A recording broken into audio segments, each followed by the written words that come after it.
back. You're watching Prime Property. Chennai-based developers have started buying out defunct factories, mills and industrial land to launch premium and luxury housing. Jude Sanith captures this trend and finds out why it's a good bet for home buyers. As cities begin to grow, they also begin an almost automatic process of redevelopment. Part of this redevelopment involves the heavy industries moving out of the city and into the suburbs. These industrial land banks then turn vacant, opening up scope for new real estate development. That's exactly what's happening in Chennai. Join me as I find out how.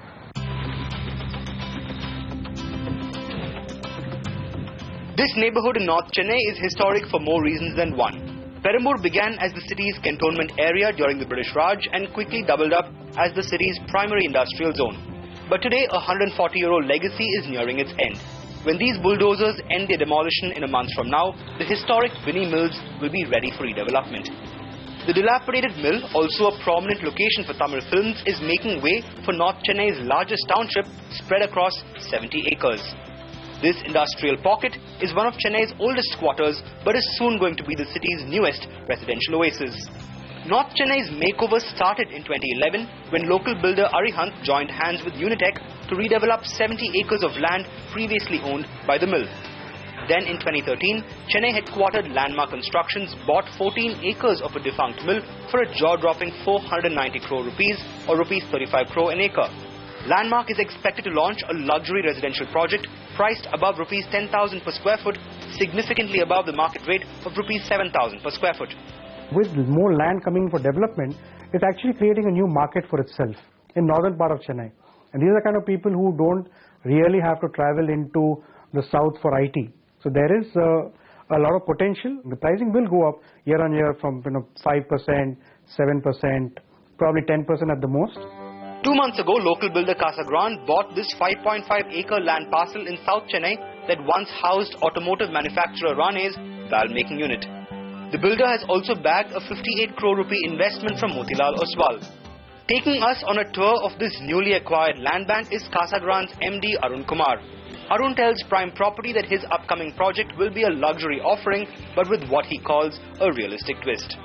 The market is not performing great, so it's better off for us to be realistic on the expectations and give a very, very good pricing. Actually, and to give you an indication, this location is about 7,500 rupees, 8,000 rupees by most of the builders in the surrounding location, whereas we would launch it at about 6,500 rupees, 6,000 to 6,500 rupees. The Casa Grande deal is part of a growing trend of builders buying out industrial land within the city's inner limits. These builders then raise down these old defunct factories and build homes. But in some cases, it's just vacant industrial land. Buyouts like these will create new residential pockets, and the state government is pitching in by developing infrastructure. For instance, Casa Grande's new address goes big on location thanks to its proximity to the international airport and the upcoming metro. So what does all this mean for the home buyer?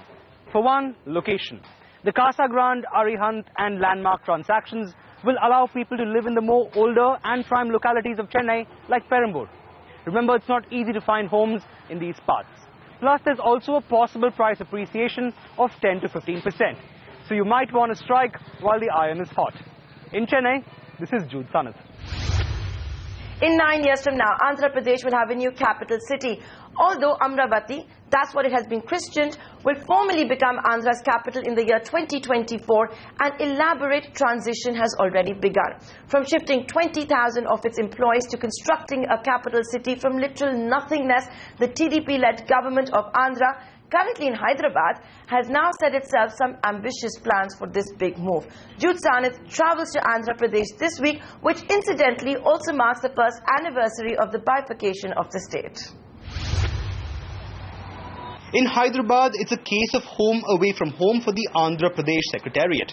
By the year 2024, Hyderabad will cease to be the de jure capital of Andhra, and these government employees will move nearly 300 kilometers south to a new capital city. A complete master plan of the new capital, Amaravati, is expected to be ready by the 1st of June. This in keeping with the Andhra government's plan to move administration out of Hyderabad over the next 2 years. Essentially, this means that 20,000 government employees could shift base from Hyderabad to Amaravati before 2017. By